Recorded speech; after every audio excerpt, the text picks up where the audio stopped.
Si des gens écrivent, c'est parce que le monde est un acte de langage. La langue humaine est un outil de signifiance, de délivrance. Écrire, c'est dire. Dire, c'est soumettre la vie aux possibilités de l'intelligence. C'est faire du réel un lieu connu et fragile. La lecture est cette expérience qui nous permet de plier l'univers pour le mettre dans notre poche. Mesdames et messieurs, c'est à partir du mot qu'on fait de la réalité un fait d'esprit. C'est à partir du verbe que la vie devient une denrée émotionnelle. Sur ces entrefaites, la télévision Caraïbe a le plaisir de vous présenter Délivrez-vous, une émission du livre, une émission pour le livre, une émission par le livre. Allez, il y aura assez de bonheur pour tout le monde. Délivrez-vous, délivrez-vous. Me voici parvenu à ce moment décisif où il faut donner corps à ce qui constitue pour moi, depuis 1987, une véritable obsession. Le populisme, ce spectre qui hante le monde, mais dans ses particularités et caractéristiques récurrentes essentiellement haïtiennes. Depuis la chute de la dictature en 1986 et les élections qui s'ensuivirent en 1990, une vague populiste a submergé le pays, engrangeant dans une moindre mesure le bon et dans une plus grande le mauvais. Idéologie, histoire et politique en Haïti, tome 2, le populisme. Marcel Morquette a publié Les Nouveaux Marrons, 1999, Idéologie, histoire et politique en Haïti, le colorisme, tome 1 en 2014, une approche politique de gouverneur de la Rosée en 2004 et une œuvre au-delà de l'idéologie 2007, deux études critiques sur gouverneur de la Rosée dans le cadre de deux ouvrages collectifs sur Jacques Roumain, Écrire en pays assiégé et Jacques Roumain au pluriel sous la direction de Franz-Antoine Lecomte. Marcel Morquette fut député de la 45e législature. J'ai donc sur le plateau Délivrez-vous pour parler du populisme un ancien député, Marcel Morquette. Bienvenue à Délivrez-vous. Merci, je suis content d'être là avec toi. C'est l'après-midi d'Angelo. C'était un grand plaisir de te croiser pour la première fois également au Palais municipal de Delma, à l'occasion de la Foire internationale du livre d'Haïti. On va peut-être commencer par là. Comment c'était ces 3 jours de foire, de fête du livre à Delma, avant d'entrer tout de suite dans le populisme? Bon, je dois dire que c'était extraordinaire. Et toutes ces initiatives qui sont prises depuis ces quelques dernières années, tendant à intéresser la jeunesse à la chose littéraire, je crois que c'est une très bonne initiative. Et on devrait applaudir, n'est-ce pas, les gens qui ont entrepris, n'est-ce pas, ces rencontres. Mais alors, je dirais un seul petit mot qui semblerait être un petit reproche. J'ai l'impression qu'il faudrait peut-être donner, n'est-ce pas, leur chance aussi aux nouveaux écrivains. On a tendance aussi à répéter les mêmes noms au fil des années, depuis les 4 ou 5 dernières années. Et il y en a qui font des efforts. Hein. Il faudrait quand même que les journalistes... Penser à eux et placer les projecteurs sur eux aussi, n'est-ce pas? Alors, idéologie, histoire et politique, je sens chez vous un parti pris pour tout ce qui touche à l'idéologie. On va déjà peut-être, pour faire pédagogique, commencer par cette première question.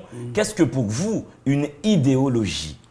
Bon, je dois te dire, D'Angelo, que la plupart de mes ouvrages résultent d'une longue expérience, je dirais, professionnelle et politique. Je suis professeur de sciences sociales, je suis diplômé de l'école normale supérieure, donc j'ai enseigné les sciences sociales. Et j'ai eu la chance d'enseigner pendant 4 ans en Afrique la littérature. Et vous avez fondé le collège Nicolas Copernic. Voilà. Maintenant, mes expériences professionnelles comme professeur de sciences sociales avaient fait de moi, n'est-ce pas, m'avaient donné une certaine conception de l'existence. Le progressisme, pas vrai, et la lutte des classes, l'exploitation de l'homme par l'homme. Nous étions dans les années 60, n'est-ce pas, dans une certaine mouvance idéologique, je dirais progressiste, qui se proposait de transformer le monde. Mais une fois que j'ai fait une expérience politique comme député de la 45e législature, j'ai vu qu'il y a, n'est-ce pas, tout un monde de différence entre nos convictions idéologiques comme jeune professeur progressiste, et la réalité, n'est-ce pas, que j'avais vécue comme député de la 45e législature. J'ai fini par comprendre que le peuple paysan qui vous a voté l'élément du peuple qui vous a voté, eh bien, nous avions tendance au départ à lui accoler un label de progressiste parce qu'il est peuple. Mais j'ai compris aussi, à partir de mon expérience, que tous les hommes sont l'homme, qu'on trouve du bon et du mauvais, n'est-ce pas, chez tous les individus, quelle que soit son appartenance de classe. Ce que, n'est-ce pas, et la conviction, la conception idéologique tend, n'est-ce pas, à occulter et à minimiser. Ouais, maintenant, sous quel label de signification vous placez la notion d'idéologie? Eh bien justement, j'en viens, j'y arrive. C'est à partir d'une expérience personnelle que j'ai faite comme politicien. Il faut dire le mot. Il y en a qui refusent de se dire politiciens, qui disent qu'ils sont des hommes politiques. Il ne faut pas avoir peur du mot. De la politique, politicien. Et le sens du mot est noble.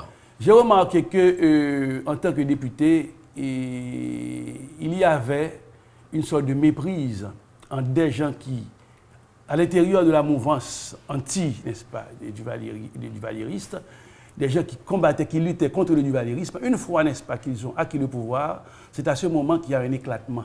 On a compris que tous ces gens-là n'étaient pas mêmement conditionnés, n'est-ce pas, pour la gestion de la chose publique, pas vrai, pour la direction même de pays.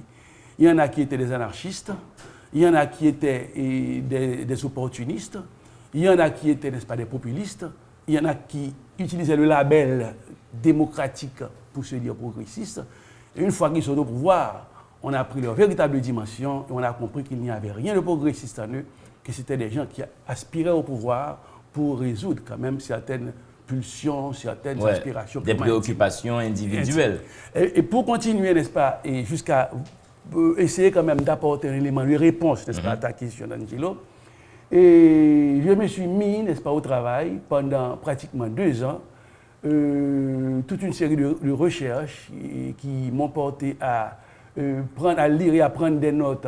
Par exemple, les 12 ouvrages, les 12 volumes de Beaubrun-Ardouin, les 8 volumes de Thomas Madiou, les 3 ou 5 volumes de, je ne me rappelle pas très bien, de Joseph Sérémy-Lescaille sur Pétion et Haïti. J'ai lu aussi les historiens noiristes, pas vrai. Je parlais, n'est-ce pas, de Brutus, de Vigneault-Lecomte, c'est Victor Jean-Baptiste, etc., n'est-ce pas, notre très aimé professeur, brillant professeur Maninga aussi. J'ai épluché tous ces ouvrages, mais aussi, j'ai épluché, n'est-ce pas, les ouvrages idéologiques, particulièrement, n'est-ce pas, les ouvrages de Marx, les ouvrages d'Althusser, n'est-ce pas, et tous ces gens-là qui ont, de Solzhenitsyn aussi, qui a mis, n'est-ce pas, en pièce l'idéologie, n'est-ce pas, marxiste-soviétique, n'est-ce pas, dans les années 60-70. Et cela m'a conforté et m'a porté à vouloir écrire, n'est-ce pas, sur mon expérience personnelle de professeur de sciences sociales, qui a fait une expérience idéologique, pas vrai, face aux Lavalassiens, n'est-ce pas, quand j'étais député de la 45e législature. Oui, nous sommes en 91, 90, etc. Où Lavalas est en force sur le terrain. Etc. Donc, nous qui étions quand même, pas vrai, du PAMPRA, ou bien, n'est-ce pas, du CODACOM, ou bien d'autres mouvances qui n'étaient pas lavalassiennes, eh bien, il n'était pas question de ne pas se référer à un leader type, à un leader populiste, pas vrai. Les notions de parlement, de système judiciaire devaient passer après le leader charismatique.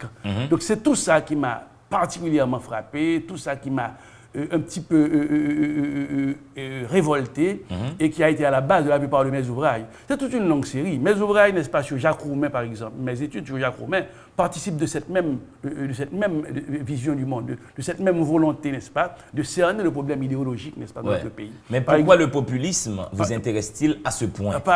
Je vais venir, n'est-ce pas, jusqu'à penser répondre à ça, à ta question, Angelo. Mais c'est parce que, pour moi, le populisme, c'est une problématique actuelle. Non seulement on la trouve, n'est-ce pas, chez nous en Haïti, dans les pays du tiers-monde, dans les pays du quart-monde, dans les pays pauvres, on retrouve cette problématique aussi, même dans les pays, n'est-ce pas, de l'Occident, les pays occidentaux. Aux États-Unis, nous avons maintenant un président américain, n'est-ce pas, qui est un populiste, pas vrai, un populiste de droite. Nous avons, n'est-ce pas, des populistes en Occident, en Europe. Par exemple, le populiste identitaire, n'est-ce pas, d'extrême droite, Jean-Marie Le Pen. Nous avons, n'est-ce pas, BP Grillo en Italie, pas vrai. Donc, le populisme, pas vrai, d'ailleurs, nous le verrons tout à l'heure, c'est une idéologie transclassiste, pas vrai, qui traverse toutes les classes, pas vrai, que ce soit, n'est-ce pas, des idéologies de gauche, on retrouve des comportements populistes, que ce soit des idéologies de droite, on retrouve là encore, n'est-ce pas, des comportements populistes. Mais ça m'a intéressé, c'est parce que, pour répondre de manière plus précise à ta question, ça m'a intéressé parce que depuis les 30 dernières années, nous avons chassé une dictature. Nous avions tiré à boulet rouge, nous avons crié coucou rouge derrière, n'est-ce pas, la dictature, n'est-ce pas, et du valériste.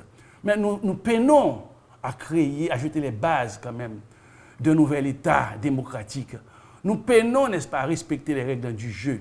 Nous avons un discours contre, un discours anti, c'est un discours de déni, mais nous n'avons pas la possibilité jusqu'à présent encore d'en venir à un discours constructif, un discours constructeur, à dire avoir un discours pour. Après 30 ans de discours contre, nous devrions avoir un discours pour savoir ce que nous faisons maintenant. Or, c'est ce qui m'intéresse maintenant,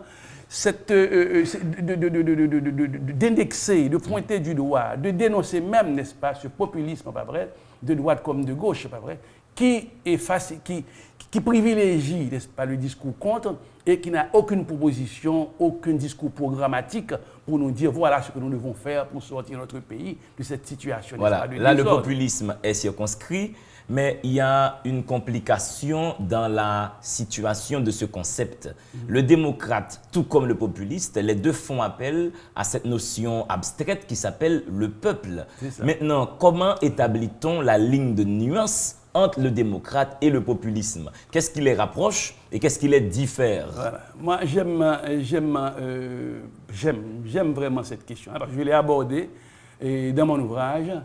Oui, c'est un clin d'œil à l'ouvrage que j'ai posé la question. Il y a une communauté de comportement, de vision, façon de voir le peuple entre le populiste et le démocrate, c'est certain. Mais le démocrate voit dans le peuple, pas vrai, et l'entité par laquelle il faut passer pour avoir le pouvoir, l'entité qui donne son mot pour que vous puissiez avoir le pouvoir. Le démocrate croit dans la souveraineté populaire pour accéder au pouvoir. C'est ça. Mais une fois que le peuple a fait son travail, a fait son geste, qu'il a élu, n'est-ce pas, quelqu'un qui le représente, eh bien, il y a des structures qui sont mises en place pour, c'est Rousseau, n'est-ce pas, qui l'a dit dans le contrat social, pas vrai? Il y a un contrat qui est passé entre le peuple, pas vrai, et celui qui l'a dit, qui l'a nommé. Ouais. Et une fois que celui qui l'a nommé n'a pas répondu à ses desiderata, n'est-ce pas, à ses attentes et à ses appels, eh bien, après 4 ans, 5 ans, eh bien, on va s'attendre à ce que... Il y a la possibilité de renouveler le personnel politique. Politique, c'est ça. Mais le populiste, ce qui fait sa différence avec, n'est-ce pas, le démocrate, c'est que le populiste a une vision mythique du peuple. Il y a une vision mythique du peuple. Qu'est-ce que vous entendez par vision mythique du peuple? J'ai abordé cette question-là, ce problème. Et ça m'a beaucoup intéressé, en effet. C'est ça, dans un chapitre. Pour le populisme, après, il y a une esthétisation du peuple. Il y a une esthétisation du peuple sur le plan esthétique et sur le plan moral, après, judiciaire, et sur tous les plans, n'est-ce pas? Pour le populisme, après, ce que le peuple a dit, c'est ça, pas vrai? Bon, je te fais certaines confidences que j'ai vécues personnellement par suite de mes contacts avec d'anciens amis qui étaient dans la mouvance anti-duvalérienne, mais qui sont devenus des sénateurs, des députés, etc. Il y avait un qui disait, chaque fois qu'il parlait, il vous dit, ah, ce peuple-là, qui parle avec vous là, ce peuple-là, ouais, ou bien encore, ce petit peuple-là, etc. Donc, il y a une démagogie populiste, pas vrai, qui tend à se donner bonne conscience, à se présenter sous un meilleur jour, parce qu'on se dit proche du peuple, parce qu'on se dit petit peuple. Mais le démocrate, il est forcément le fils du peuple, oui, et ça. Il est aussi proche du peuple. Ça. Maintenant, la différence, est-ce que le démocrate, il prend le pouvoir entre les mains du peuple pour le retourner au peuple en termes de service, et le populiste prend le pouvoir entre les mains du peuple pour servir ses fins propres, ses fins personnelles. Personnelles la plupart du temps. Ouais, donc le populiste est un individualiste. Oui, bon, il peut être sincère aussi, hein. Il peut être sincère aussi. Il ne faut pas indexer, n'est-ce pas, des gens, n'est-ce pas, parce que ils ont une telle... Ça peut être une réaction sentimentale, émotionnelle, n'est-ce pas, et vraie, hein, qui fait qu'il parle, qu'il dit, qu'il... Mais il y a un côté, je dirais, idéaliste, pas vrai, de cette vision, de ces propos. Cette idéalisation du peuple, elle peut se faire par une certaine esthétisation de ce peuple. Sur le plan de la justice, par exemple. Par exemple, le président Aristide, à un certain moment, il disait, pas vrai, Bayon, ça a mérité, n'est-ce pas? C'est la justice expéditive, c'est la justice populaire, vous voyez très bien. Or, une telle justice, eh bien, elle a ses excès. Voyez-vous. Mais est-ce qu'il faut que nous voyions en Jean-Bertrand Aristide un modèle type de président haïtien populiste? Oui, c'est un exemple, c'est un modèle, n'est-ce pas? Il y avait, bon, il n'y a pas Tipoui, mais il y a aussi d'autres modèles. Il y a Fiolet aussi. Daniel Fignolet. Daniel Fiolet, c'est quelqu'un qui, de ses meetings, n'est-ce pas? Il y avait une sorte de transe du langage, pas vrai, une sorte de langage extatique. Pas vrai? Et bien, quand il parle quelque chose d'émotionnel, on dirait qu'il ferme les yeux, n'est-ce pas? C'est une jouissance, quand même, quand il parle. On a retrouvé ça aussi. Donc, est-ce que le populiste est un manipulateur de masse dans le sens où il arrive à flatter les bas instincts du peuple pour avoir ce qu'il veut? Bien sûr, bien sûr. Vous n'avez qu'à entendre, par exemple, Le Pen en France, ou bien BP Grillo en Italie, ou bien populiste emblématique, n'est-ce pas, de l'Amérique latine, qui a disparu depuis, c'est Perón. L'idée, c'est de flatter les bas instincts du peuple. Quand tu parles comme ça de Jean-Marie Le Pen, j'ai un modèle type qui me vient en tête. Nous sommes au Stade de France, Jean-Marie prononce un discours et il dit « 1 million de Français au chômage, c'est 1 million d'étrangers de trop !» C'est le discours populiste facile. C'est ça. Il y a un excès, une exagération, n'est-ce pas, dans ce tel discours, parce qu'il ne correspond pas vraiment à la réalité. On est en train de monter, n'est-ce pas, des gens contre d'autres gens. Depuis, n'est-ce pas, cette fin du XXe siècle, c'est ce qu'on appelle, n'est-ce pas, la mondialisation, n'est-ce pas? Pourquoi ne pas considérer que dans le cadre de la mondialisation, il peut y avoir des échanges entre les peuples? Et vous citez un chercheur qui s'appelle Bernard Lewis. Vous dites que ce chercheur a défini le populisme comme étant une corruption idéologique de la démocratie. J'ai adoré cette formule tellement elle me paraît vraie. C'est ça. C'est une corruption démagogique parce que le populisme, pas vrai, indexe de manière négative le pouvoir parlementaire. D'ailleurs, c'est ce qui le caractérise.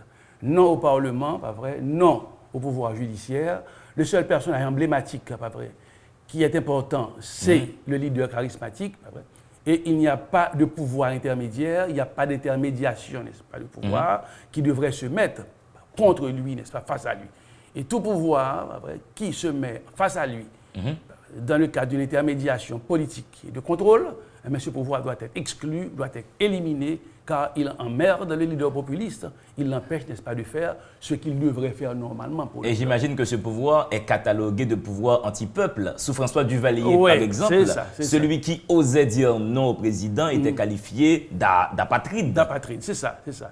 Donc nous avons plusieurs éléments pour circonscrire l'appellation populisme. D'abord, il flatte les bas instincts du peuple. Ensuite, il exclut les autres pouvoirs intermédiaires, le pouvoir judiciaire, le Parlement. Tout doit passer par le leader charismatique. C'est ça. Macfel Morquette, invité Délivrez-vous, idéologie, histoire et politique en Haïti, paru chez Citoyen Édition. On a saisi au collet le concept de populisme, le temps de votre première respiration à cette émission. Si des gens écrivent, c'est parce que le monde est un acte de langage. La langue humaine est un outil de signifiance, de délivrance. Écrire, c'est dire. Dire, c'est soumettre la vie aux possibilités de l'intelligence. C'est faire du réel un lieu connu et fragile. La lecture est cette expérience qui nous permet de plier l'univers pour le mettre dans notre poche. Mesdames et messieurs, c'est à partir du mot qu'on fait de la réalité un fait d'esprit. C'est à partir du verbe que la vie devient une denrée émotionnelle. Sur ces entrefaites, la télévision Caraïbe a le plaisir de vous présenter Délivrez-vous, une émission du livre, une émission pour le livre, une émission par le livre. Allez, il y aura assez de bonheur pour tout le monde. Délivrez-vous, délivrez-vous.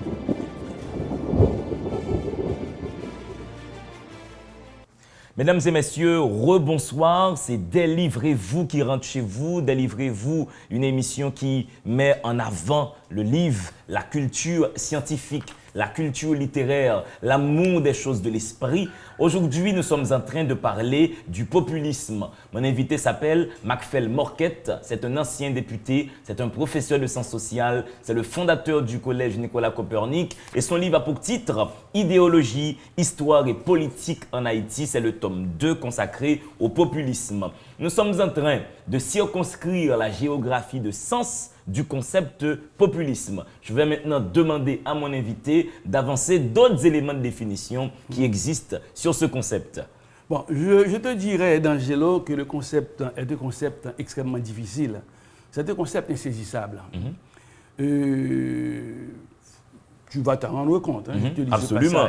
C'est un concept fourre-tout, un concept valise. C'est ça. Les théoriciens du populisme, dans leur grande majorité, ont reconnu le caractère pluridimensionnel, insaisissable même de ce concept. De manière péjorative, ils l'ont enfermé dans des énoncés aux accents réducteurs, inversement proportionnels à son extension, à son imprécision. Concept flou, désordre sémantique, imprécision terminologique. Le mot populisme renvoie, selon Margaret Canavan, à un éventail extraordinaire de phénomènes divers. Pour Nona Meyer, le terme est employé afin de désigner des faits politiques trop différents les uns des autres pour qu'ils puissent entrer dans une catégorie commune. D'où vient cette pluralité de signification, cette ambivalence qui fait du populisme le concept fourre-tout par excellence. Donc je m'arrête ici pour dire que c'est un concept pluriel, c'est un concept ambivalent, c'est un concept fourre-tout. Un concept complexe. Le populisme n'est pas un phénomène récent ou localisé dans une partie du monde. Ses racines sont fortement anciennes. Et dans le cas haïtien particulièrement, vous dites que Toussaint Louverture, je suis tombé de ma chaise, était le premier leader haïtien populiste. Bon. Qu'est-ce qui vous permet de soutenir ce propos? Bon, Toussaint a posé deux actes qui prouvent, à mon humble avis, qu'il est un populiste. Dans la mesure où le populiste se définit comme celui qui recourt au peuple en dehors des institutions pour résoudre des problèmes, n'est-ce pas, administratifs, des problèmes politiques immédiats, pour moi, il est un populiste. Je donne deux exemples relativement à Toussaint Louverture, notre précurseur, n'est-ce pas, de l'indépendance. Toussaint Louverture, pour chasser Sotonax, eh bien, il a fait sonner, après avoir intimé à Sotonax l'ordre de partir et d'aller représenter Haïti après, en France comme député, mais devant les réticences de Sotonax qui ne voulait pas partir, eh bien, il a fait sonner le canon de la petite anse. Il a mis, n'est-ce pas, le peuple n'est-ce pas, du Cap dans les rues. Et c'était un moyen d'intimider Sotonax qui a pris peur, qui s'est faufilé, n'est-ce pas, dans le bateau. Ouais, avec sa famille. Ça fait une première démarche populiste. C'est-à-dire qu'au lieu de prendre une mesure, pas vrai, je dirais administrativo-politique, pas vrai, forçant ou bien embarquant Sotonax, il passe par le biais, n'est-ce pas, du peuple, pas vrai, pour intimider et le faire partir. Mais il y a un autre problème en termes d'efficacité dans la prise d'une mesure. Est-ce que cette disposition administrative et politique allait porter Sotonax à partir vraiment? À partir, oui. Est-ce que des fois, le populisme n'est pas la voie céleste pour trouver des solutions justes? Et des solutions qui peuvent être payantes, qui peuvent avoir apporté des fruits, c'est vrai. Des solutions utiles. Utiles, mais attendez. Et attendez-vous au retour, au revers de la médaille. Attendez-vous au retour. Parce qu'il y a des solutions qui peuvent apporter des fruits maintenant, pas vrai? Et quand ces solutions-là, vous les utilisez, pas vrai? Eh bien, elles peuvent déboucher sur des conséquences regrettables, catastrophiques. Moi, je croyais que vous alliez dire que l'habitude peut s'installer. Ah, oui, le recours au peuple peut devenir maintenant la seule stratégie pour gouverner. Un moyen d'intimidation, n'est-ce pas, pour gouverner. Or, le peuple, n'est-ce pas, a, j'allais dire ses limites, mais ce mot me paraît un petit peu trop péjoratif. J'hésite, n'est-ce pas, à l'employer, je voudrais trouver autre chose. Le peuple, n'est-ce pas, a ses domaines d'intervention, n'est-ce pas. Est-ce que vous êtes en train de refuser à la notion de peuple une intelligence collective. Non, absolument pas, absolument pas. Même s'il y a eu beaucoup de travaux, tels que Gustave Le Bon, par exemple, qui ont été rédigés sur ce qu'on appelle la psychologie des masses, etc., qui montrent les côtés négatifs quand même d'une telle psychologie quant à ses réactions et à ses actions. Moi, je crois que si les gens refusent de prendre leurs responsabilités personnelles et que chaque fois qu'ils doivent prendre une décision importante, c'est par le peuple qu'ils doivent passer pour prendre cette décision, je crois que c'est du populisme. Et j'avais parlé de deux cas, la réaction de Toussaint face à Hédouville, face à Sontonac. Il faudrait parler aussi de la réaction de Toussaint face à Hédouville. C'est la même réaction, n'est-ce pas, le forcer à partir d'une intimidation, n'est-ce pas, populaire, à partir, n'est-ce pas, des gens qui sont mis dans la rue pour, pas vrai, crier à haut, n'est-ce pas, sur le baudet et le forcer à partir. Ça, c'est bon, ça donne des solutions. Mais attendez-vous, n'est-ce pas, au revers. Ça va déboucher sur des solutions, n'est-ce pas, pour moi, n'est-ce pas, comme vous le constatez maintenant. Quand les gens refusent de prendre leurs responsabilités au niveau, n'est-ce pas, étatique, ça débouche sur le désordre, n'est-ce pas? Regardez-moi ce qui se passe. J'en ai parlé dans le livre.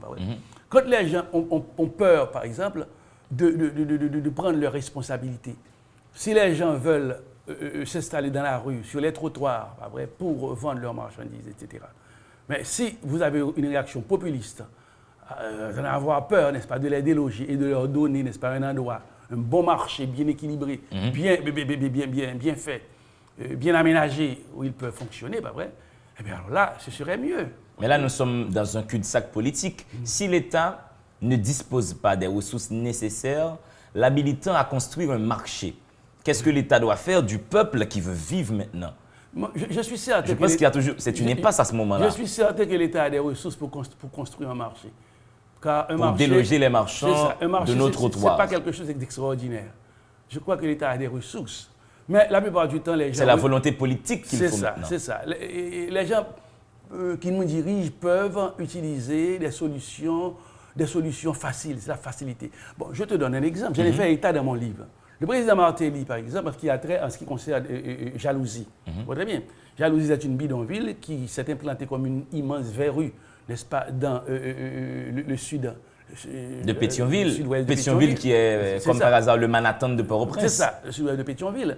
Mais quand on voit ce que j'appellerais les catastrophes, quand il y a une petite pluie de 2 heures de temps, n'est-ce pas, qui passe sur la zone, et vous voyez les gravois, vous voyez, n'est-ce pas, toute cette boue-là, cette terre arable qui laisse cette zone, n'est-ce pas, de collines de montagne pour obstruer, n'est-ce pas, les rues de la capitale. Pas vrai. Toute cette terre arabe, n'est-ce pas, qui va vers la mer et qui sera suivie, n'est-ce pas, dans son départ par ce qu'on appelle les boat people.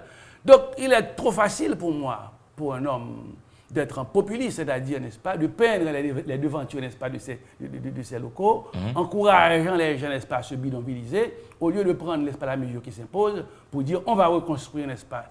Donc pour vous, cette démarche-là est une démarche de populiste dans la mesure où le président Martelly avait peur que le peuple de jalousie se révolte. Non, pas parce qu'il avait peur, parce que le peuple n'allait pas se révolter. Mais il a voulu, n'est-ce pas, idéaliser, enjoliver, n'est-ce pas, une pratique qui, à mon avis, n'est-ce pas, pouvait avoir des catastrophes sur l'environnement, à des catastrophes après sur la circulation en particulier et sur l'environnement en général. Mais si Michel Martelly avait opté pour délocaliser les familles de jalousie, les aider, ça aurait créé une véritable tension sociale. C'est ça, oui. Si Martelly avait opté pour délocaliser les habitants de jalousie, ça aurait peut-être créé une tension sociale, des manifestations, des troubles à l'ordre public. Non, ça dépend. On parle aux gens, on les réunit, n'est-ce pas, on leur parle, et puis on s'entend avec eux. Parce que moi, je ne pense pas qu'il faille imposer au peuple des décisions sans qu'ils n'en soient pas partie prenante. On peut s'asseoir avec eux, on peut discuter avec eux, et puis on va dire, voilà ce qu'on va vous faire, n'est-ce pas, avec vous, et disons, pas pour vous, mais avec vous, car voilà les raisons. C'est une affaire d'éducation. Quand les gens vous leur parlez dans le sens, n'est-ce pas, d'essayer quand même de les éduquer pendant que vous vous éduquez, par suite des prises de contact avec eux, après, je crois que c'est une très bonne chose. Ça va prendre peut-être du temps, mais ça va se faire. C'est possible de faire ça. Oui. Raphaël Morquette, qu'est-ce que vous pensez de la caravane du changement qu'organise présentement le président haïtien Jovenel Moïse? Est-ce pour vous une démarche de populiste? Moi, je suis vraiment très content de cette question-là que tu viens de me poser. Et je vais répondre avec tout mon cœur, hein, tout mon cœur. Et moi, je pense qu'un président de la République, c'est quelqu'un qui dirige avec son cerveau, avec sa tête. Ce n'est pas avec ses jambes qu'il dirige. Quand un président de la République marche beaucoup à travers tout le pays et qu'il n'a pas la possibilité de réfléchir, de dire voilà ce que je veux dans mon quinquennat, voilà ce que je veux pour l'agriculture, voilà ce que je veux, n'est-ce pas, pour les infrastructures routières, voilà ce que je veux, n'est-ce pas, pour l'éducation, voilà ce que je veux, n'est-ce pas, pour la corruption dans ce pays, voilà ce que je veux, n'est-ce pas, pour le désordre, pour l'insécurité, et que vous marchez, vous n'avez pas le temps de réfléchir. Il faut prendre vos décisions derrière votre bureau et, dans un premier temps, vous auriez pu marcher pour aller voir. Mais ce n'est pas vous qui faites. Il faut déléguer. Vous avez des ministres que vous payez pour ça. Il faut que les gens prennent leurs responsabilités. Si chaque président pense pouvoir faire toutes les choses par lui-même, le président Jovenel dit par exemple, pas vrai, c'est lui seul qui peut trouver une solution à la corruption. Ce n'est pas vrai. Il faut qu'il y ait, n'est-ce pas, l'intervention de la police. Il faut qu'il y ait l'intervention de la justice. Il faut qu'il y ait l'intervention, n'est-ce pas, du ministre, des ministères, etc. Placer des hommes sérieux. Il faut qu'il y ait l'intervention du Parlement, pas vrai. Du Parlement qui ne voit pas ses intérêts, n'est-ce pas, dans l'immédiat, mais qui voit, n'est-ce pas, le rôle qu'il joue, pas vrai, de celui qui est là, non pas pour faire corps avec le pouvoir exécutif, mais pour le questionner, n'est-ce pas, sur sa gestion. C'est pour ça que nos parlementaires ont été nommés. Donc, in fine, le président Jovenel Moïse serait, à votre avis, un président populiste? Oui, parce qu'il marche beaucoup, pas vrai. Il dit qu'il est le seul qui peut faire toutes choses, c'est pas vrai.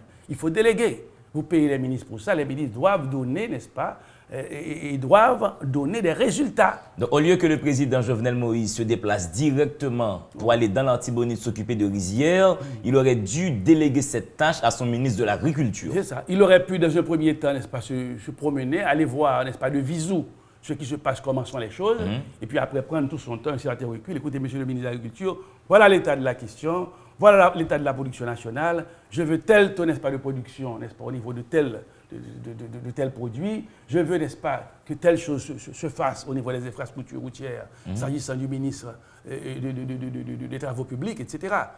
Donc, vous attendez, pas vrai, que ces gens agissent, parce que vous ne pourrez pas tout faire, vous n'êtes pas Dieu. Et c'est ça le problème. Le peuple a une vision, n'est-ce pas? Le populisme a une vision qu'il est quelqu'un qui peut être partout et qui peut tout faire lui-même. Et faisant tout, n'est-ce pas, à la fois, tout à la fois. C'est pas possible. Donc le président populiste est très souvent un hyper-président. Un hyper-président, pas vrai. C'est le seul, pas vrai, qui peut décider de tout. C'est le seul. Il est fermé au dialogue, pas vrai. Il peut ne pas vouloir entendre les autres, car il n'y a pas comme la meilleure école pour apprendre qu'en écoutant les autres parler. Parce que moi-même, vous imaginez, j'ai des professeurs de sciences sociales, j'avais des notions à l'emporte-pièce de professeurs progressistes, je parle de disparition de l'homme par l'homme, je parle, n'est-ce pas, de réactionnaires, etc. Mais il a fallu que je sois député de la 45e, que je côtoie le paysan. Pour être dans la cuisine, pour voir ce qui manque. Pour voir que nous sommes des hommes. Il n'est pas question d'idéaliser aucun homme. Nous sommes une entité, une entité double. Ouais. Il y a du bon et du mauvais entre nous. Alors, vous êtes donc prof de sciences sociales, vous avez une vision globale sur l'histoire de nos sociétés à travers le monde. Est-ce que vous connaissez le cas d'un pays qui a été développé sous le coup de caravane? Non. Donc Haïti est à ce niveau-là une exception. Bon, on ne va pas rentrer là-dedans. Pierre-André Daguieff, nous sommes à la page 30, auquel nous revenons à nouveau, dans une très intéressante analyse des rapports entre démocratie et populisme, a révélé que celui-ci oscille entre l'hyperdémocratisme et l'antidémocratisme. Il y a une jeune fille de 19 ans qui regarde l'émission et qui voudrait bien qu'une nuance soit bien établie entre la notion d'hyperdémocratisme et d'antidémocratisme. Bon, l'hyperdémocratisme, c'est la conception populiste, pas vrai, de la démocratie. C'est-à-dire, c'est la démocratie dans la rue, c'est la démocratie, pas vrai, c'est le peuple ne respecte pas ses contrats, pas vrai. J'ai voté pour quelqu'un pour 4 ans, pour 5 ans, au lieu d'attendre qu'il fasse, n'est-ce pas, son mandat et qu'il s'en aille après que je vote, en plein milieu de son mandat, je demande qu'il parte, sans me rendre compte que ça va avoir des conséquences sur la croissance, sans que ça va avoir des conséquences sur la production nationale. Ouais, ce sont là des démarches intempestives. Comme maintenant en Haïti, après 10 mois de présidence, c'est des gens dans la rue qui demandent le départ du président Jovenel. C'est pas possible. C'est pas sérieux. C'est pas sérieux. Pas vrai? La gauche n'était pas unie, pas vrai? Moi, j'appelle ça un appétit pour l'instabilité politique. L'instabilité politique, c'est clair, pas vrai? Vous pouvez ne pas aimer Jovenel Moïse, mais il a été aux élections, il a gagné, pas vrai? Demander son départ après seulement 10 mois au pouvoir est une incohérence. Moi-même, je n'ai pas voté Jovenel Moïse. Je ne l'ai pas voté. Mais il a gagné. Parce que vous n'étiez pas unis. Vous avez d'une part la vérité, vous avez d'une part Famille Laval, vous avez d'une part, pas vrai, et Petite Dessalines. Mais ce n'est pas possible. Le peuple ne sait pas à quel point, n'est-ce pas, cette multiplicité, cet émiettement, cet éparpillement, n'est-ce pas, idéologique des partis politiques, comment ça fait plus de mal à notre pays que les gens qui candidats, n'est-ce pas, qui sont, pas vrai, qui ne sont pas préparés. Voilà, alors je vous ramène maintenant sur le terrain de l'antidémocratisme. Voilà. D'ailleurs, c'est cette absence d'union qui ouvre la voie, pas vrai, à l'avènement au pouvoir des gens impréparés. Pas vrai. Ensuite, maintenant, autre chose. L'antidémocratisme maintenant, comment le définir? L'hyperdémocratisme. C'est bon, vous l'avez défini. Maintenant, l'antidémocratisme. Tu veux bien relire parce que... Oui, alors nous sommes à un moment où vous dites que le président populiste, il oscille entre l'hyperdémocratisme et l'antidémocratisme. Là, vous avez défini l'hyperdémocratisme.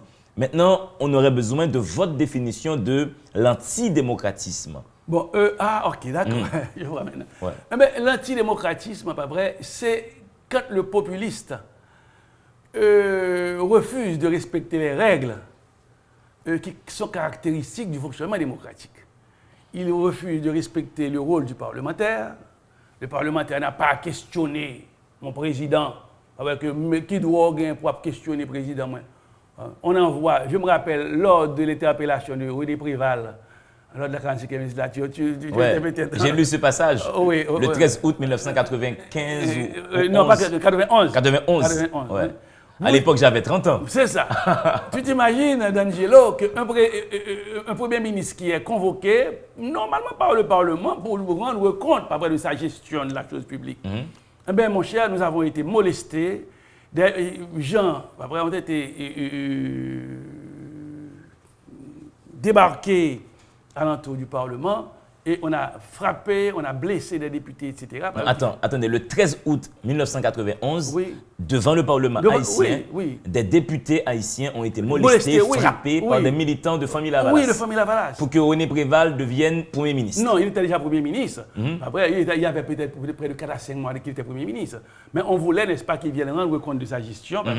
Et rendre compte de sa gestion, c'est que nous, le Parlement, comme la Constitution de 1987 l'avait demandé, nous voulons jouer notre rôle constitutionnel.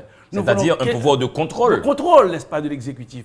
Car si Aristide est arrivé président et que Préval est arrivé Premier ministre, c'est parce que nous nous sommes battus avec eux contre cette pratique duvalérienne, pas vrai, pendant les 30 ans. Duvalier qui crasait le Parlement, qui mettons seul, crasait le Sénat, qui mettons seul le Parlement, la Chambre des députés. Et puis avec le départ de la dictature, mes amis, après, nous avons élu le président, n'est-ce pas, au pouvoir, et puis il retombe dans les mêmes travers, n'est-ce pas, que le duvalierisme. D'intimidation. Vous voyez qu'à les députés, vous voyez qu'à les sénateurs.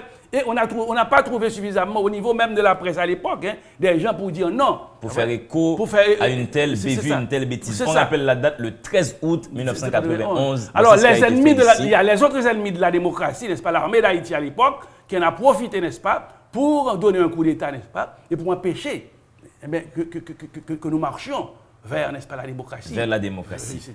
Macphail Morquette, Idéologie, Histoire et politique en Haïti, tome 2, Le populisme. Le livre a été publié chez C3 Éditions, le temps de votre deuxième respiration à cette émission. Si des gens écrivent, c'est parce que le monde est un acte de langage. La langue humaine est un outil de signifiance, de délivrance. Écrire, c'est dire. Dire, c'est soumettre la vie aux possibilités de l'intelligence. C'est faire du réel un lieu connu et fragile.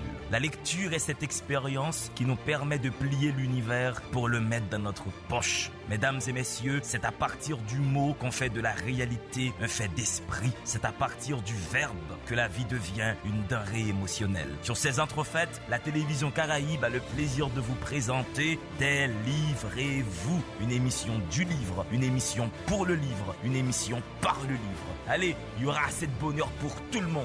Délivrez-vous, délivrez-vous.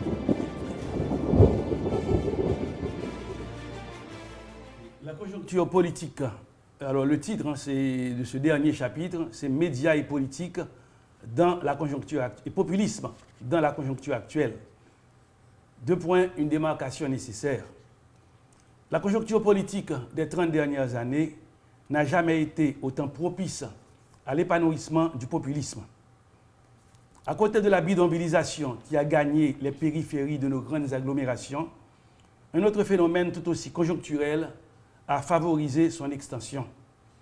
Il s'agit de la multiplication des médias de masse qui ont envahi le paysage politique depuis un demi-siècle et dont avaient pu bénéficier en conséquence nos populistes des époques précédentes. S'il faut bien admettre que des médias d'avant-garde ont joué un rôle décisif dans la chute de la dictature, il faut tout aussi bien reconnaître qu'emportés par la vague populiste ambiante depuis 1986, ils ne sont pas encore parvenus à créer autour des seuls projets de société, connus pour certains pour leur affiliation à des structures démocratiques éprouvées comme les partis politiques, au détriment des populistes, la même atmosphère consensuelle qu'ils ont entretenue à l'encontre de ceux qui incarnaient le politiquement inacceptable des décennies d'avant. Entre le populisme et les médias, il importe de déceler les manifestations de cette étrange empathie dont a parlé Dominique Régnier et qui transforme ces derniers en parlement sauvage du populisme, un parlement sans élection où la popularité et l'audience donnent un droit d'entrée, de siéger et de prendre la parole sans aucune crainte, sans aucune contrainte de responsabilité. Est-ce que mon collègue Jean-Monan Métellus, est-ce que ma collègue Liliane Pierre-Paul sont des journalistes populistes? Au départ, oui. Parce que tout le monde était populiste immédiatement après la chute de la dictature. Notre projet, c'était de dire non contre un système dictatorial. On était dans le déni à ce moment-là. Alors, démocrate ou populiste à l'époque? La démocratie pouvait s'accommoder d'un certain populisme parce qu'il fallait dire non. Il fallait dire non. Moi, au départ, n'oubliez pas que nous avions défini le populisme comme cette idéologie du refus des institutions, du refus quand même de certains passés, comme une idéologie quand même du déni. Mais dès qu'on dit non, on n'est pas automatiquement populiste. Non, ça dépend. Si dans la première étape, on dit non à un système qui n'est pas bon, pour moi, c'est normal. On est peut-être un anarchiste. On n'est pas un anarchiste, pas vrai? On est dans la première phase de la lutte, dans la phase négative. Mais après la phase négative, il faut passer, n'est-ce pas, à la deuxième phase, la phase constructive. Pas vrai? Vous voyez très bien. Donc, quand maintenant vous avez des gens qui demandent à un président élu, dans le cadre d'une institutionnalisation politique dans ce pays, en plein milieu de mandat de partir, pas vrai? Moi, je pense qu'à ce niveau, c'est un comportement populiste. Car on ne voit pas les conséquences sur le plan économique, sur le plan de la déstabilisation de cette cassure au beau milieu de mandat. Mais vous n'avez pas encore répondu directement à ma question. Non. Est-ce que le journaliste Jean-Monan Métellus et la journaliste Liliane Pierre-Paul sont des journalistes populistes? Et peut-on être journaliste et populiste? Bon, j'ai suivi Liliane dans les 2 dernières années. Je crois que Liliane a pris position contre certains populismes de droite, pas vrai? Et qu'il a compris, après la bataille qu'il a menée, n'est-ce pas, contre le dualisme qui lui a valu la prison, elle a compris que maintenant, nous devons être des constructeurs, n'est-ce pas, de société. Donc Liliane n'est pas une journaliste populiste. Non, on ne peut pas dire ça, parce qu'elle a pris sa responsabilité contre le populisme de droite, quand même, dans les dernières années. Et pour moi, n'est-ce pas, ce qu'elle demande, c'était de construire un pays sur la base, quand même, de données nouvelles. des principes démocratiques nouvelles. Et nous pourrons dire passablement, pareillement pour Jean Monard. Jean Monard Métellus, Parce que, qui est mon frère entre-temps ici à la radio. Il a soutenu Liliane. Nous avons suivi ça. Il a soutenu Liliane dans ses dernières prises de position, n'est-ce pas? Et les deux ont été malmenés par un président que vous taxez de président populiste, Michel Joseph Martelly. De douane. Mais malgré tout, quand même, nous tous avons un peu de populisme. Il y a toujours quelque chose qui reste. Nous avons tous un peu de populisme, nous vous dites. Oui. Maintenant, quelles sont les responsabilités des médias de masse face à la montée des discours populistes? Voilà. Moi, je pense que ma réponse va tenir compte de deux éléments. Le premier élément, c'est que il faut que les médias donnent un plus grand intérêt, un intérêt certain aux textes théoriques comme ces textes. J'ai l'impression que chez nous, on a plus tendance à prioriser, à privilégier les productions de fiction. C'est bien, les romans, c'est tout. J'ai une âme de poète, je suis très, très sentimental, j'ai une âme de poète en moi, donc pas loin de la fiction aussi, n'est-ce pas, dans l'écriture romanesque, etc.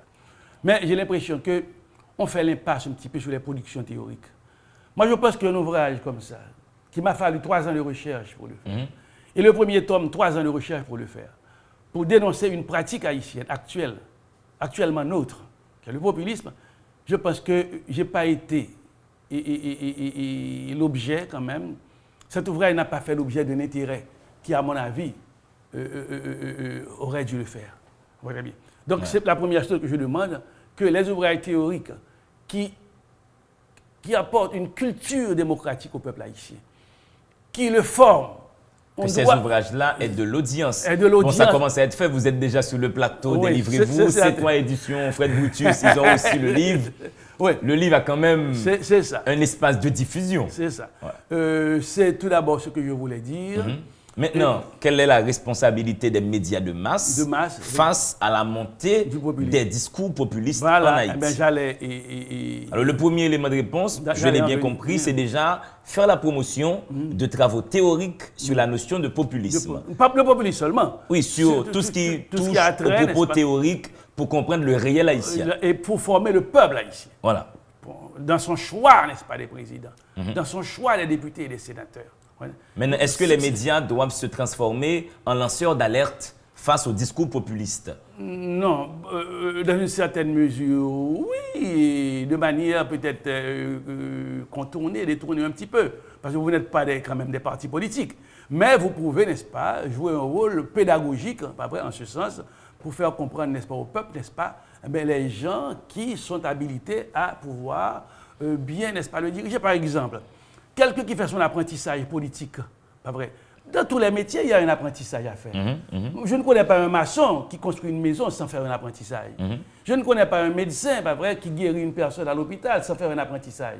Pas vrai? Mais comment voulez-vous que la politique, qui est le métier le plus difficile qui soit, qui demande, n'est-ce pas, une psychologie des masses, qui demande, n'est-ce pas, une compréhension de la réaction des hommes, qui demande, n'est-ce pas, une longue pratique des partis politiques, 80 ans, vous attendez des contradictions, vous attendez, n'est-ce pas, des interventions, comme il y a un mot, oui, très récent là, contradictoire, après. Donc vous êtes formé pour écouter les gens, pour les entendre, pour leur parler. Vous avez été député sénateur, vous avez fait une expérience à la base. Ouais. C'est avec Trump seulement, oui, qu'aux États-Unis, il y a un président qui n'a pas jamais dit rien, qui n'a pas jamais été député, des sénateurs. Et où est le problème là-bas? Où est-ce qu'il y a des ordres là fait là? Donc c'est la politique seulement chez nous, pas vrai? Que quelqu'un peut devenir président de la République sans que le pas de c'est le premier apprentissage qu'il a fait, oui c'est ça, le président de la République. Mais comment voulez-vous avoir des résultats? Vous ne pourrez pas avoir des résultats. Alors là, il y a malheureusement des contre-exemples. Emmanuel Macron, il est extrêmement jeune, alors qu'il n'était que ministre de l'économie. Mais il était ministre maintenant. Mais Donald Trump, c'est le président de la plus grande nation au monde. C'est quelqu'un qui est un parachutiste, un usurpateur, dans la mesure où il vient du monde de l'économie et de la finance. La différence qu'il y a entre cette pratique politique, c'est la possibilité de contrôler ses impulsions, son impulsivité. Ouais. Est-ce que sur la scène politique, il ne faut pas laisser la place au 109 comme on a fait avec Jovenel Moïse? Du 109. C'est du 109. Non, du 109, pas vrai, qui a une expérience politique. Par exemple, Obama, pas vrai, était sénateur avant de devenir président. Alors, expérience en politique ou en management? Parce que le président Jovenel Moïse a une expérience déjà dans le management. En politique. Ça fait déjà le une plus-value. C'est ça, c'est pas la même chose. C'est pas la même chose. Est-ce qu'un politique n'est pas un manager? Non, c'est pas un manager pour moi. Si le mot manager politique et l'expression existerait. Oui, mais c'est un management politique. Je dirais oui, ce serait peut-être un manager politique. Il s'agit de gérer la chose de l'État. C'est ça, manager politique qui gère un État, qui a fait une expérience. Jacques Chirac a été pendant 20 ans maire de Paris, avant de devenir président de la République. Mitterrand a été député de la Nièvre, pas vrai, pendant près de 30 ans avant de devenir président. Bon, pas 30 ans, pendant plus de 40 ans avant de devenir président de la République. Vous voyez bien. Donc, ça veut dire que quand on a eu le commerce des hommes, pas vrai, qu'on a l'habitude, n'est-ce pas, de gérer les débats contradictoires, quand on a l'habitude, n'est-ce pas, de gérer le comportement des hommes, vous voyez très bien, mais on n'est plus sûr de pouvoir contrôler ses pulsions, son impulsivité, n'est-ce pas? Vous voyez très bien. Il y a un exemple que j'ai pris dans le livre, tu me permets, Angelo? Bien sûr, bien sûr. Il y a un exemple que j'ai pris dans le livre, que j'ai cité à maintes reprises. Il y a une fable de La Fontaine, c'est l'ours et l'amateur des jardins. Mais vous vous imaginez un ours qui avait un ami, un paysan, un amateur des jardins, il était avec lui, l'amateur des jardins, n'est-ce pas, dormait, et sous un arbre, et à chaque minute, chaque seconde, il y a une mouche, une grosse mouche qui se posait sur son visage. L'ours a chassé, n'est-ce pas, la mouche en plusieurs fois, mais énervé, n'est-ce pas, comment dire ça, et perdant patience, il a pris une grosse pierre et il a écrasé et la mouche et la tête, pas vrai, de l'amateur des jardins. Voilà une bonne action, une bonne intention qui finit en catastrophe, pour être bien. On peut avoir, n'est-ce pas, de bonnes intentions, on peut vouloir bien faire, mais si on n'est pas préparé pour ça, on commet des dégâts, vous voyez bien, c'est certain. Par exemple, bon, moi je pense que le président Jovenel Moïse, comme moi, bon, en dehors du fait que je reconnais, n'est-ce pas, qu'il a été bien élu et qu'il est légitime, mais je peux vous dire aussi qu'il y a des déclarations qu'on ne fait pas dans un pays étranger, n'est-ce pas, en président d'étranger, même si ce sont des Haïtiens, pas vrai, face à d'autres pouvoirs dans un pays. Vrai. Quel genre de déclaration, par exemple? Concernant le CSPJ, par exemple. Oui, concernant Petro-Caribé également, j'imagine. Exactement, etc.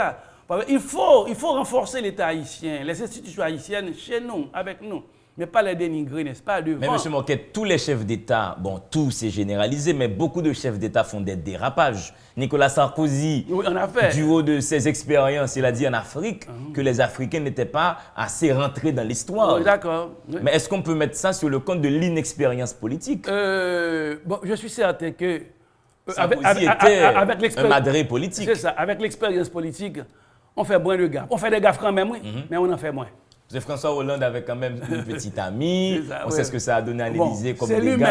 L'humain, on ne peut pas catégoriser un type d'humain qui soit à l'abri de gaffes, d'espace. Alors, nous sommes en train de parler du populisme et nous sommes en train de parler de la nécessité d'avoir de l'expérience dans la gestion de la chose publique avant d'entrer en politique. Est-ce que vous n'avez pas le sentiment qu'à l'international, il y a comme un renversement de paradigme? Il y a de plus en plus de sang neuf, de plus en plus d'éléments de la société civile qui commencent à rentrer en politique pour donner des résultats. Nous avons le cas en Haïti avec M. Jovenel Moïse, nous avons le cas en France avec la quantité de ministres qu'il a nommés. Ce sont des ministres qui sont tous, pour la plupart des millionnaires, qui n'étaient pas dans le personnel politique avant. Est-ce que ce renversement de paradigme ne promet pas beaucoup pour le monde à venir? Non, absolument pas. Moi, je suis pour qu'un homme qui n'a jamais exercé une fonction, je suis pour qu'il devienne ministre. Il va faire son apprentissage en tant que ministre, pas vrai? Et cet homme sera bien préparé pour devenir président de la République, n'est-ce pas, demain? Car il a fait un apprentissage, pas vrai? Je suis d'accord pour qu'un homme puisse devenir sénateur ou député sans qu'il ait exercé, n'est-ce pas, une fonction, je dirais, politique avant. Et il fait sa première expérience comme magistrat, comme sénateur, comme député. Bien. Mais faire sa première expérience, son apprentissage, pas vrai, comme président de la République, je crois que c'est pas c'est pas... C'est mélanger ses pinceaux. Non, c'est le mot que je cherche, c'est pas souhaitable. C'est pas souhaitable. C'est pas souhaitable. Bon, Alors, mais ça, comme nous sommes dans le domaine de l'humain, et il y a un grand géographe humain, Vidal de la Blache, qui l'a dit, tout ce qui touche à l'homme est frappé de contingence. Après, en ce qui a trait à l'humain, ou pas de bagage scientifique, ou problème de chimie, de mathématiques, de physique, de bons résultats, et des fonds 4. Non, quand on touche à l'homme, il y a des possibilités pour que sorte prévoir. Les sciences humaines ne sont jamais les sciences exactes d'ailleurs. La raison pour laquelle ça peut se faire, mais il serait souhaitable que ceux qui nous dirigent, ceux qui dirigent à travers le monde, ce sont des gens qui ont fait déjà une expérience et qui, fort de cette expérience, commettront moins de gaffes quand ils seront devenus présidents de la République. Alors, dans le cas du populisme, je rappelle que votre travail est extrêmement original et neuf. Je rappelle que le livre a été publié chez C3 Éditions. Le livre est disponible en librairie et chez C3 sur la route de Turgeau, pas loin de Pax Villa et pas loin de l'église Sacré-Cœur de Turgeau. Idéologie, histoire et politique en Haïti, tome 2, le populisme. On va faire un petit jeu avant de fermer l'émission. Ça s'appelle le questionnaire de Proust. On s'en va jouer pour les téléspectateurs, pour les téléspectatrices qui sont toujours fidèles à ce concept d'émission. Alors, Monsieur Morquette, quel est le principal trait de votre caractère? Je suis têtu et décidé à tout entreprendre de correct et de normal pour réussir. Quelle est la qualité que tu préfères chez un homme? La solidarité. La qualité que tu préfères chez une femme? Disons la tendresse. Ce que tu apprécies le plus chez tes amis? La solidarité encore. Quel est ton principal défaut? Un petit peu impulsif. Quelle est ton occupation préférée? Lire. Et quel est ton rêve de bonheur? Passer à la postérité comme quelqu'un qui a écrit des choses valables. Et quel serait ton plus grand malheur? D'être abandonné par mes amis et par mes proches. Et qu'est-ce que tu voudrais être à part être directeur d'école, professeur de sciences sociales et écrivain? Bon, jouer peut-être un petit... J'étais député, peut-être pas revenir, n'est-ce pas, ça, mais jouer un petit rôle quand même, Ouais. avant de partir. Quoi. Donc on peut vous attendre au Sénat pour la grandance? Bon, on ne sait pas, on verra bien. On verra dans les prochaines élections. Et le pays où tu désirerais vivre à part Haïti? J'aime les États-Unis, j'aime New York, j'aime les États-Unis. Et quel est ton mot préféré? Solidarité. Et quel est le mot que tu détestes à par-dessus tout? La flagornerie, la médiocrité, la bassesse. Est-ce qu'il y a un poète que tu voudrais recommander à quelqu'un qui suit maintenant cette émission? Il y en a plusieurs. Il y a beaucoup de poètes que j'aime. J'aime Saint-Jean Perse. Prix Nobel de littérature. J'aime Aimé Césaire. Aimé Césaire, écrivain martiniquais. Oui. Caïdon retour au pays natal. C'est ça. Et quel est le métier que tu n'aurais pas aimé faire? Bayakou. Oui. Et quelle est la plante, l'arbre ou l'animal dans lequel tu aimerais être réincarné? Peut-être le chêne. Le chêne. Ouais. Et quel est le son, le bruit que tu détestes? Oh, tête chaille. Les bidionnels, là, comment on appelle ça? Ceux qui font beaucoup de tort la nuit, là, qui empêchent les gens de dormir, etc. Ah, les Didier? Bon. Les Didier ou les églises? C'est un peu la même chose, hein? Oui, les bruits qui empêchent, qui agressent, pas vrai, l'intimité des gens. La pollution sonore, carrément. La pollution sonore. Quel est le personnage historique que tu méprises le plus? Laval. Laval, c'était un dirigeant français qui était soumis, n'est-ce pas, à l'hitlérisme, hein, qui pratiquait la déportation des Juifs en France, n'est-ce pas, dans les années 40. Et quel est le don de la nature que tu voudrais avoir? Plaire aux gens. Tu as une devise? Oui. Laquelle? Travailler pour réussir. Est-ce que tu as un juron préféré? Là, c'est compliqué. C'est facile pour moi. Comment moi? Et comment tu aimerais mourir? Dans mon lit, sans souffrance, sans douleur. Et qu'est-ce que tu détestes par-dessus tout?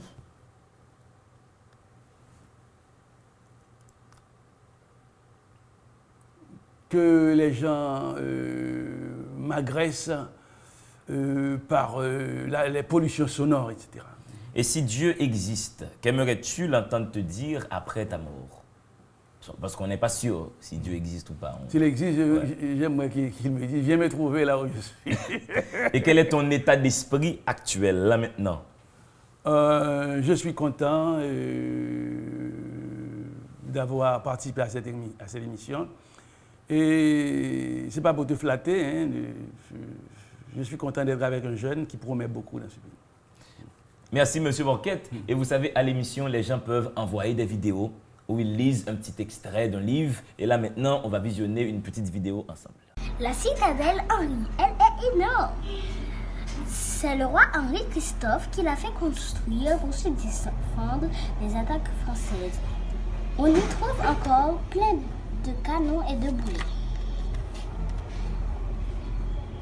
C'est avec mon drapeau bleu et rouge que j'arrive au monument de la bataille de Vertières, car c'est ici que nous avons battu l'armée française dans le combat de l'indépendance le 18 novembre 1803.